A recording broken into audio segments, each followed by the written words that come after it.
So let me open it up. So, nice sound.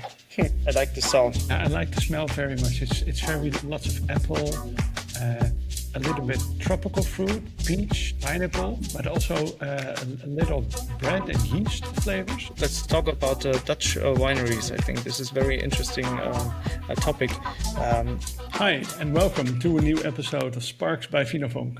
My name is Jeroen, and today we're going to talk about sparkling wines from Germany. And I have a special guest, Jochen Schaufelberger. Welcome, Jochen. Hi. And I got in contact with Jochen because I did a chat with Bruno from Wijndomein de Boe. He also makes wine in Zeeland, and he also makes sparkling wine. And I asked, okay, how do you make it? Well, I sent my wines to Schaufelberger, and they make it sparkling for me. I thought, okay, but how do they do it? And then I got in contact with Jochen, and he told me, yeah, but I also make my own wine. So he sent me these 3 wonderful bottles. We're going to taste them. And we're going to talk about, okay, how do you make sparkling wines? Why for other people? Is collaboration? Do you go to the vineyards? And this is the subject of this video podcast. So welcome, Jochen. Again, could you, for people who don't know you, introduce yourself? Thank you for this nice introduction, Jeroen. My name is Jochen Schaufelberger. I'm 31 years old at the moment. I live now in the beautiful Mosel Valley, so directly in the center. The village is called Braunenberger, and I'm very happy to make a sparkling wine. I can tell you something about how this started. The company started in the 80s. This was the time when I wasn't on this earth yet, but my pre-owners started it very small, and they bought some machines, used machines from the Champagne, and they started, and they were happy when they made 150 bottles per day disgorgement, and now we are doing between 600 and 700 bottles per hour. So this is quite a bit more, but it's still not small and it's not big, so it's in between. And they started doing sparkling wine for other wineries because it's very special to do it. You need special machines, you need the room, the place, you need also the customs warehouses and so on, and you need the time and the manpower, and so we offered this to the winemakers, and this grew constantly. And I'm happy that I could take over the company in 2022. I'm not from the Mosel Valley originally, so I'm from southern Germany. Yeah, this is where I come from, and this was a hobby, and I made sparkling wines for the first time in 2021 from cherries. So this is also the new 2023 harvest, which I'm now riddling down of 121 bottles. So this is very little, but it's very special. So this is why I came in contact here and could take over the company. Yeah, a great story and a great introduction. Well, let's start with, you also make your own wines. Do you have your own vineyards, or do you buy grapes?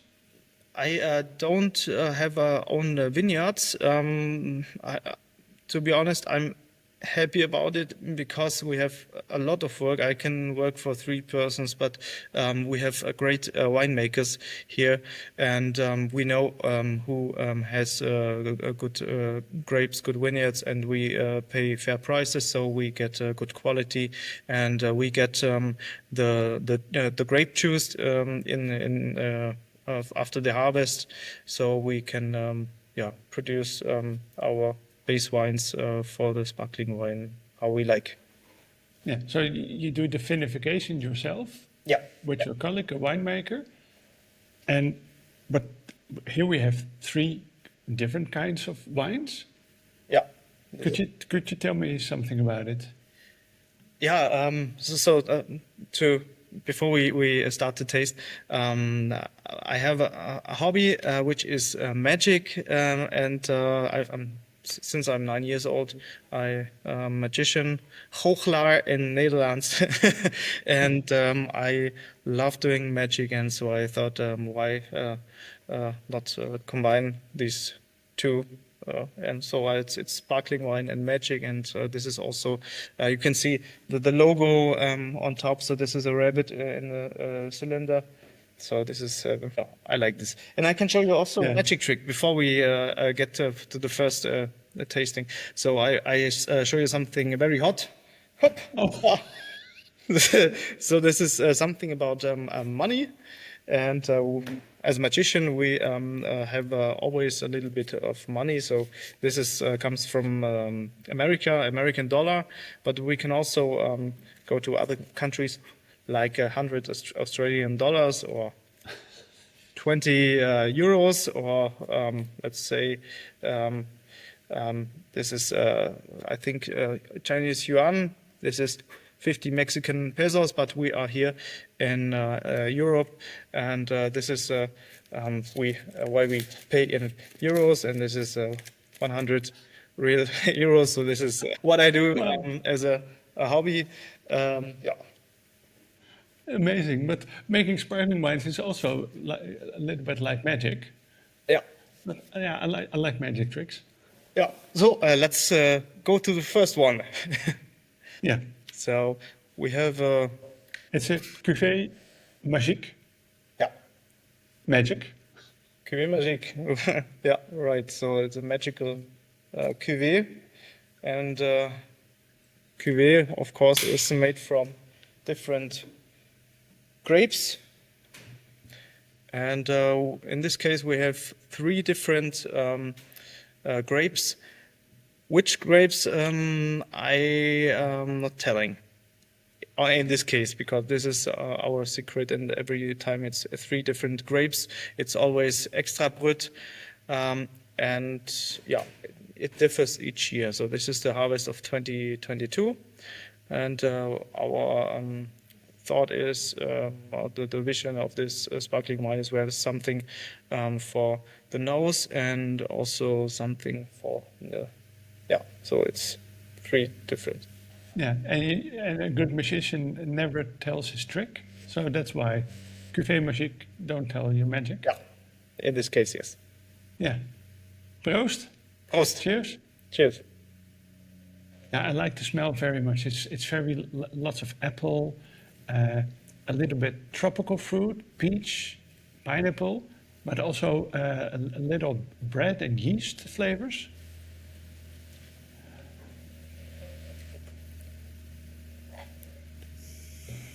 And I like it because it's only 3.5 grams of sugar. So this is very, you cannot hide anything behind it. But it's great in balance, and it's not too high in acidity. It's very soft. The bubbles are very good integrated. And it was from the year 2022. Yeah. The disgorgement was in September of 24. Yeah. So this And is only 73 calories. yeah. Lovely. Yeah, this is also now we have more than 8 months of after the disgorgement, and I think this gives more balance of sparkling wine, because shortly after disgorgement, mostly they are very rough, they little bit sharp, and so I like sparkling wines which are at least 2 months after disgorgement, and even more, half a year or a year is even better. Yeah, so this is sparkling wine needs time. Yeah, yeah, that was my experience also with wine from Bruno, Yeah. from Braunenberger Juffer. It was very, the bubbles were very harsh, and it was very bubbly, very. It wasn't in balance yet, but he told me, yeah, but the wine was just finished, and it was the first time I made this wine. Yeah. And a couple of weeks ago, I tasted the wine again when I was there. It was perfectly in balance. It was amazing. It got more roundness, more structure, and it was the first time he made wine from his vines, and the first time, he made together with you in sparkling wine. Yeah, I think it's a completely different sparkling wine after some months, so it will improve. Yeah. Yeah, and now we're talking about magic. In my imagination, is making sparkling wine. You have to have your own vines, the grapes. You make your wine, then you bottle it in a thick bottle. Yep. Then you put in some extra yeast, put in a cork, lay it down for a couple of months, so the bubbles can integrate. And after a couple of months, let's say between 9, 12, 15, you make the bottles open, you freeze it a little bit so the yeast can go out, put in maybe a little bit of sugar, put in the cork, and then your sparkling wine is finished. But that's, in my imagination, it's a very simple process, but it's lots of labor. That's why a lot of winemakers don't do it themselves because they have special machines. But how do you work? Like you have this process, but how do people get their wines with you, and do you bottle them? And can you tell me something about this magic? So most winemakers they bring the finished base wine to us. This wine needs needs to have not too much alcohol, and also not too much of sulfur. Sulfur is Schwefel, yeah. So best is if you have alcohol of 85 to 87 grams per liter. So this is this is perfect. Because if it's too high, you get a problem with the second fermentation in the bottle. So it may stop in between. So we make sure also the values are right. So first of all, people make an analysis for us and bring the wine to us, and we stabilize it for the Weinstein. Do you have the English word for this? Weinstein. When you have, for example, you have white wine and you get some crystals down. Yeah. I only know the Dutch word, Weinsteinzuur. Yeah. Yeah. And these are the acidity and the base, and they are combining and are neutralizing in the wine. This is no problem, but for sparkling wine, this would be a problem, because if you open the bottle, the bottle will empty itself without drinking. Yeah. You talked about the alcohol in grams, but normally on the bottle it's in percentages. And how many degrees of alcohol do you have to have? Is it like 10.5, 11? Yeah. Between 10.5 and 11, sometimes less. But for the second fermentation, we have 1.5% of alcohol higher. So if we start with 11, it's 12.5. So this is a perfect range. Yeah. So we cool it first to minus 3 degrees. So this Weinstein, this gets out. We will filtrate it after, and we add sugar to it, so to 24 grams per liter. Yeah, and then we add the yeast So yeast is also very important. Which kind of yeast do you use? And you need to prepare it one day before, and so the yeast gets used to the wine also. And after we fill it, so I can show you. We fill it into a bottle, and we close it with this chrome cork. Chrome cork. Yeah, you know what I mean. Yeah, I know what you mean. Yeah. So, and we have it in boxes, so we can riddle the whole boxes automatically, and yeah, this it lays down for normally 9 months, sometimes more, sometimes less. It depends. Also, you can influence the taste also a little bit. So if you riddle the bottles a little bit earlier, you get more the fruitiness, and if you have it like this, it's more the brioche and then the yeast taste. So you can play a lot. It's very interesting. Yeah. So you get the base wine. Yeah. You fill the bottles. Yeah. You put in the cork cap, and then you lay it down. And then the wine stays with you, or goes back to the winery? It depends on the winery, so we have both. So we can store it for the customers as well. We have also some wineries which we only fill the bottles, and they store them at home for 5, 6, 7 years, and are riddling them by hand, like so. And we are disgorging this for them, so this we can do everything. And yeah, especially for the let's talk a little bit about Dutch wineries. I think this is very interesting topic. Yeah, Bruno Suter, he came to me, Weindomaine de Boe, and asked if we can do the sparkling wine for him. And yeah, sure, why not? This is our daily work. We have around 250 customers which we're doing sparkling wine and also Secco for them.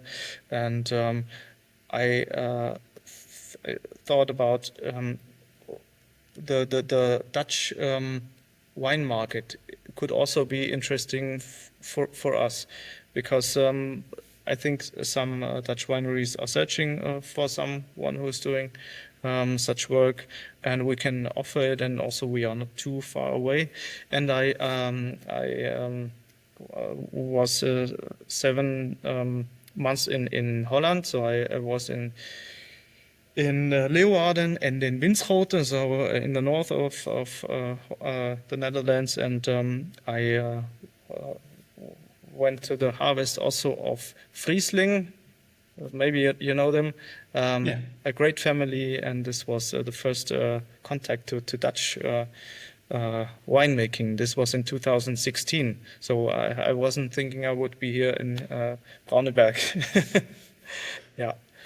And then I thought, okay, let's see how many wineries are there. So it's 150 wineries. No, sorry. Yes, 150 wineries and 300 hectares of grapes in the Netherlands, and it's still growing, of course. Yeah, it's growing. Yeah. And I said I made a letter, and I wrote it in Dutch language, and yeah, so we have now around 10 customers from the Netherlands and from Belgium also, and it works very good. And we can do all the customs work. So they send us the wine with an EAD, and we send it back later on when it's finished as sparkling wine. So it's so you have 250 customers, but how many bottles do you make then? Because in my imagination, we have one box and you have like 1,000 bottles, and yeah, you have your storage must be humongous. Yeah, you need a lot of space for sparkling wine making. At the moment, we are doing around 150,000 bottles of Seco and 125,000 bottles of sparkling wine, but we are growing, so we can do more, and we also want to do more. You need to buy more boxes, and yeah, we are also offering now different shapes of the bottles, so not only the standard bottle. You see, so not only the 0.75 liter bottle, we also do now the small bottles, so the demi and also the magnum. And since some weeks, we can also make the Cru de France, a special bottle, which is very elegant, also for a Dutch customer. So yeah, we are slowly improving, and yeah. It's very flexible also. Yeah, you need to be flexible. If you make only standard, I think this is not the way it works. Also, especially for high-end products like sparkling wine. Especially, I really think this is great that the Dutch wineries, they are really proud of their products, and also the prices are very high of the sparkling wine. So I think they start all for around 30 euros. So this is good, but needs also yeah, a lot of work, and of course special bottles. Yeah, because making wine is a lot of work, but yeah, you don't do it for free also. This is okay. Yeah. No. And then you store it, then you riddle it, and then you also do the disgorgement, or do customers also do the disgorgement themselves? It depends. Some do it themselves, but this is a very few. I can show you the machines if you like. Yeah. So Great. I'm sitting here right in our production hall. So here we can see, here we cool it down, the bottles, so we freeze the necks. So we have here the disgorgement. Next one is corking and wire hood, and the next one is we are turning the bottles 4 times, and we are washing the machines, and we can label it, and we make the capsules. And so this is, and as you can see, it needs to be clean because we are working with yeah, this is let's say this is a food or something which needs to be clean. Yeah, yeah, of course. Sorry for my yeah. English. No, It's okay. It's very good. Yeah, you have to have a lot of hygiene factors also. Yeah. Yeah. But it's all an automatic process. But if you can't buy that machine if you only have like 1,000 bottles, then the machine is too expensive. Yeah, this is right. Yeah. You can do it with some hand machines, but it's very, very hard work. Oh. Yeah. Shall we go to the next wine? Yeah, sure. Sure. Yeah. And that is the Grauburgunder? Yeah. Next one is the Grauburgunder.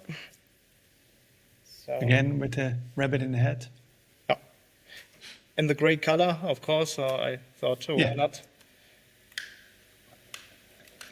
Oh, what's that?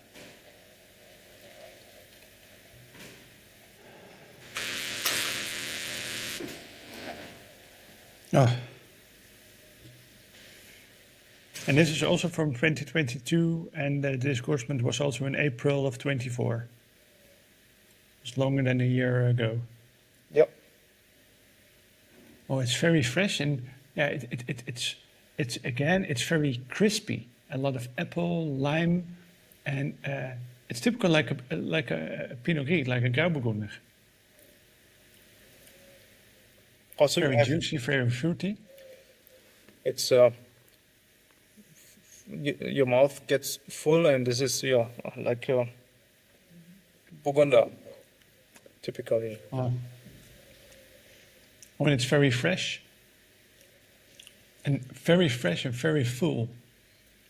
Oh, and what is the difference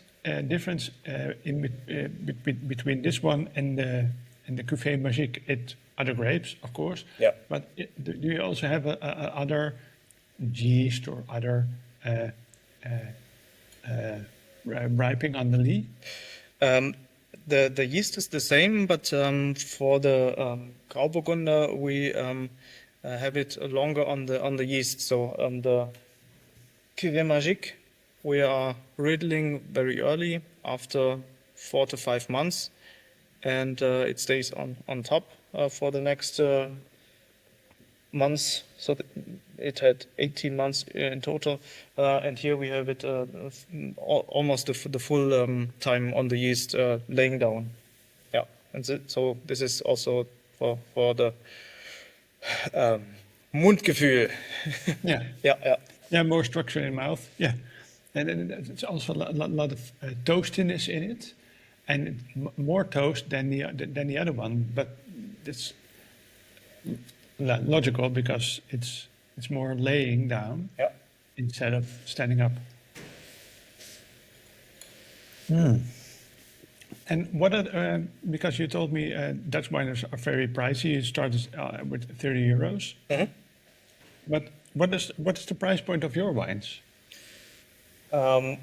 With the Cuvée Magic, we started with 14 euros. So this is our Aushängeschild. So this is which shows us our presenter. And the Grauburgunder is priced with 16 euros.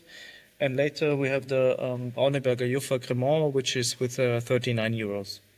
So Yeah, but between like 15, 16 euros, you have a high quality wine with a second fermentation in the bottle. Yeah. It's not like a prosecco with like a big soda stream. It's very integrated. It's the traditional method, like they use in Champagne. So it's not too expensive for what you get. The quality and the quality price ratio is very good, I think. Thank you. Yeah. Yeah, I love the smell, and the bubbles are very nice, very foamy, very bubbly, but not too harsh. They pop like little balloons in your mouth. Yeah. This is also because of the long time after disgorgement. Yeah, Better integrate. and because a lot of Dutch winemakers, they make their wines, and like now in May, June, they release it, but then nowadays they only can release it to you to make it sparkling, and then they have to wait like 9 months for unrelease.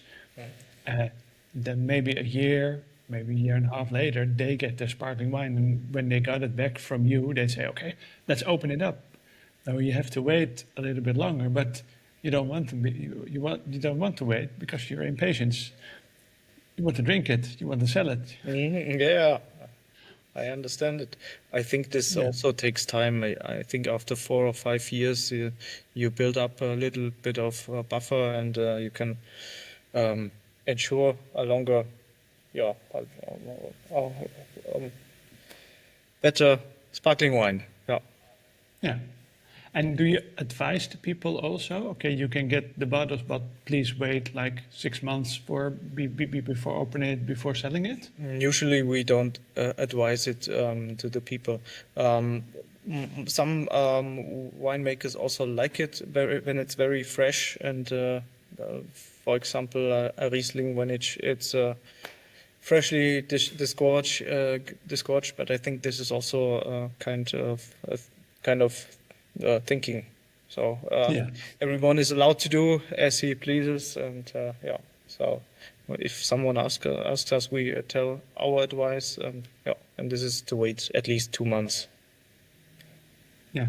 And do you only have customers from Germany and from the Netherlands, or do you also have customers from like Italy, Spain, France? We have one Greek customer, so this Oh, is one Greek customer. very special. So we got wine from Nemea, and this was Assyrtiko, which is they tell it's the Riesling of Greece. Yeah. And I never worked with this kind of grape before, but it's a very interesting product. Yeah. Yeah. And also an interesting project because, okay, how do you work with it and what is the outcome of it? Yeah. Yeah. Yeah. And mostly our customers are from Germany, of course, mostly from the Mosel Valley, because it's not too far away. But we also have customers from Pfalz, from Nahe, from Aar, and from Belgium and the Netherlands. Yeah. Yeah. And you told me you make sparkling wine, but you also make sect? Or Secco. So Frizzante. Secco. And that is with a tank method. No, not exactly, but this is you take wine, you add CO2, and after it's finished in a short way. So we add a maximum of 2.5 bars. And from in the sparkling wine, you have 6 bars of pressure, and this is with the second fermentation in the bottle. So this is a huge difference. But the Secco, the Frizzante, it's very good for an easy summer drink. Not too much bubbles, but a little bit. And this year we filled a lot of Secco, a lot of Frizzante. So this is Yeah. also what we offer. Yeah, and yeah, it's like a big soda stream. Some people have it in their kitchen for making sparkling water, but when you make it like that, you can drink it immediately. Yeah. Yeah, you don't have to wait. Yeah, exactly. But never try to make a Secco at home in the soda stream. Or if you want to renovate your kitchen, you can do it, but it's not a good way. Yeah, And or you do it outside. nah, yeah, you can try it. And make a video and send it to me, please. Yeah, Yeah, we have a direct impregnation. So during the flow, we impregnate the wine with the CO2, and it's very interesting because of as you told, it's drinkable immediately after the filling. And also in Germany, it's very interesting for the winemakers because we don't need to pay sparkling wine tax. So the sparkling wine tax starts from 3 bars and more. And if you have 2.5 bars, you don't need to pay. So in Germany, this is €1 and 2 cents on each bottle, and this money is not on the Secco. so in the price of every bottle is €1 and 2 cents Yeah. of sparkling wine tax in Germany. Yeah, right. So when you buy, like I heard a famous wine communicator, Konstantin Baum, talking about sparkling wines from Germany, and he said, yeah, this bottle was €4, but imagine €1 and 2 cents is in the taxes, so the bottle was only €3. But you know the price of an empty bottle is like €1.50. Empty bottle? No, if it's like between 60 and 70 cents, it depends. Of course, if it's a different shape, special bottle, it's Yeah, like, yeah, and then you have the label, and so you have €4. €1 is for the is for the taxes. Now, let's say €1 for the bottle and filling it up. So the wine only costs €2. And I have Yeah. a great example. So in Germany, we are the world champions in drinking sparkling wine. So it's more than 200 million bottles. I don't know the exact number now, but a lot of this is very, very cheap. So in the supermarket, and this is made not with a traditional method like we do. This is done with big tanks, and with some are with €2.49. So this is very little, and as you can see, the tax of the sparkling wine is this big. And afterwards, you get the value-added tax, which also goes on this tax. So you have more than half. You have taxes, and then you have €1 left for the bottle, the cork, wire hood, and the wine. So this is crazy. Somehow it works, but not with us. And if our sparkling wine is a little bit more expensive, even with €14 here, for example, the tax is smaller, and we can add more into the product.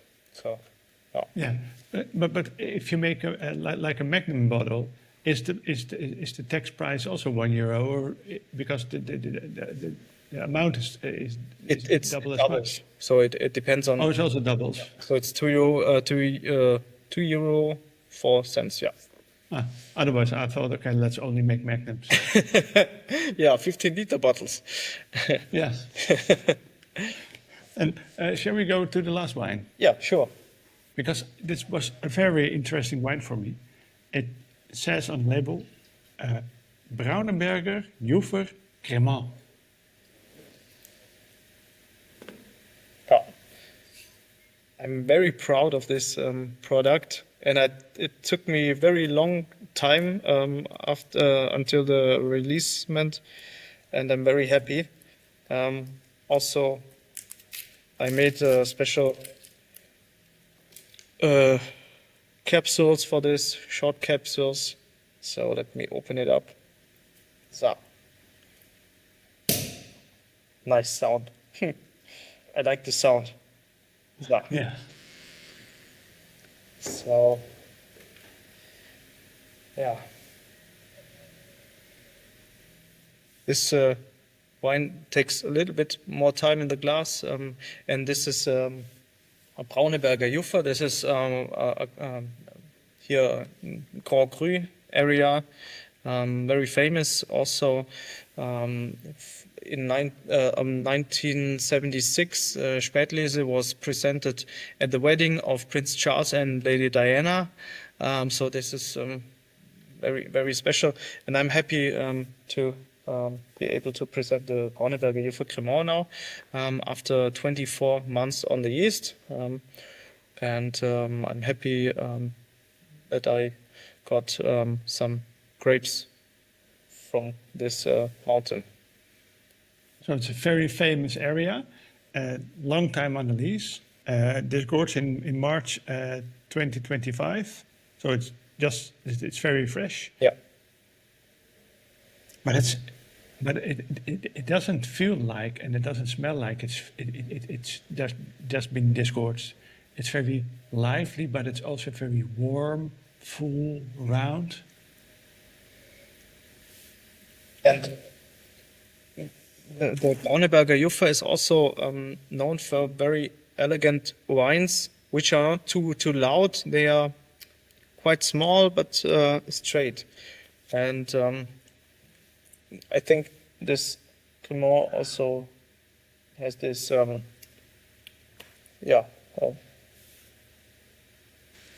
And this is a great example of word.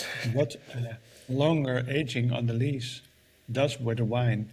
And when you have grapes from a very famous and high quality area, you get a high quality wine. And because the disgorgement was very fresh, the bubbles are evaporated a little bit quickly, but they're still in the wine. They pop in your mouth, and the aftertaste is very long also. And it's It's very lovely. Thank you. And I'm also every time I join the harvest, so I'm very happy. This is my And during the harvest, you pick all the grapes for yourself. yeah, we cut it into buckets and we put it up, and it's all done by hand, and all in with full grapes. Full grapes are pressed, and I have a very old press, a wooden press down, and also do the Braunenberger Juffer on this press. So this is a lot of work, but a little bit of adventure. Yeah, adventure, but yeah, that is how magic also works. Yeah. Sometimes a little bit more labor, a lot of work, but well, then you get a more and higher quality product. And of course, it's a little bit more expensive, but you get a lot more. Yeah. And because I love this chat, but we have to wrap it up. What do you think will the future will be for sparkling wines? Well, I think it will be more individualistic.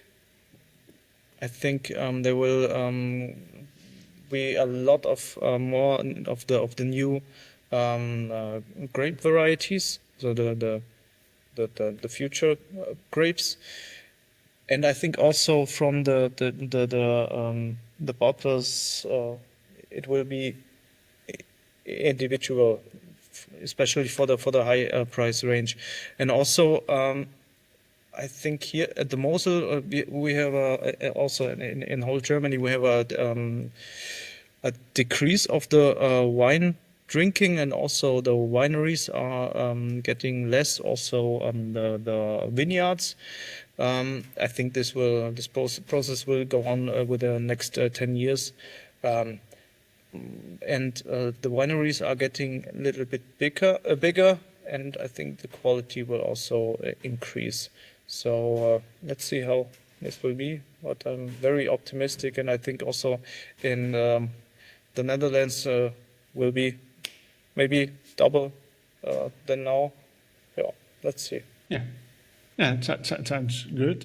And also about the new grape varieties, the modern grape varieties, the hybrids, the PiWis. Do you also make wines from like hybrids or PiWis? We filled it for Dutch customers also, so frizzante and also sparkling wine. For ourselves, we have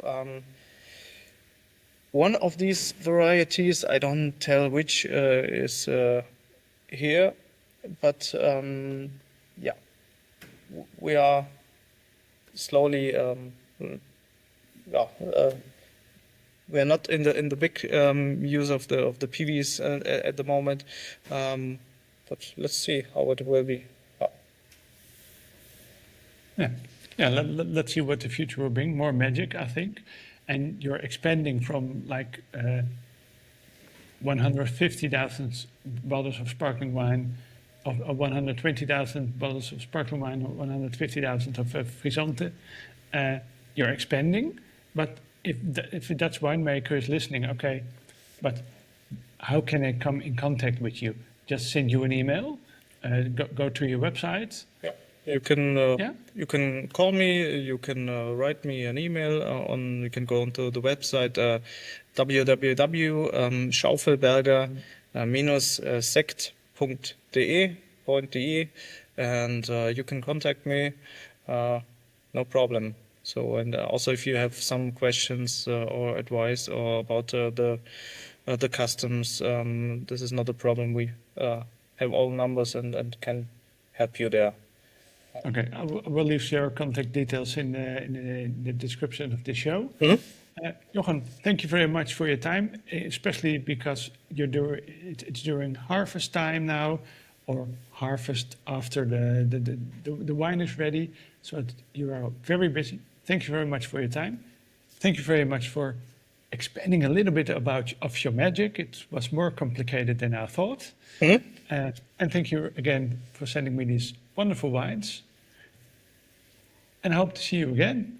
Thank you. And I want to show you also something, a magic trick for the finish, for the end. Yeah. It's really one of my favorite magic tricks. You need a handkerchief, you need a hand, and now, Jeroen, tell me a number between 1 and 5. Freely. 4. 4? Do you want to change your mind? No? No? Okay. And if you believe it or not, it's 4. It's crazy. But this is not the magic. This is the magic. Yeah. So, yeah. It's another Cuvée Magic. It's the Blanc de Noir. And if you want to see more magic, I do here events, the magic sparkling wine tasting, magische Sektprobe once or twice a month. And you can join it. Also, you can visit the company and see how we are working. Also, if you're a Dutch winemaker, you can contact me. You can call me, visit us. And ja, ik praat ook een beetje Nederlands. Dat is toch heel goed. Altijd handig. Very handy. Well, thank you very much for your time. And if you are in the neighborhood, go visit Jochen at Schaufelberger. Thank you very much for your time. And I'm going to enjoy these wines. Thank you very much. See you next time. Thank you, Jeroen. See you.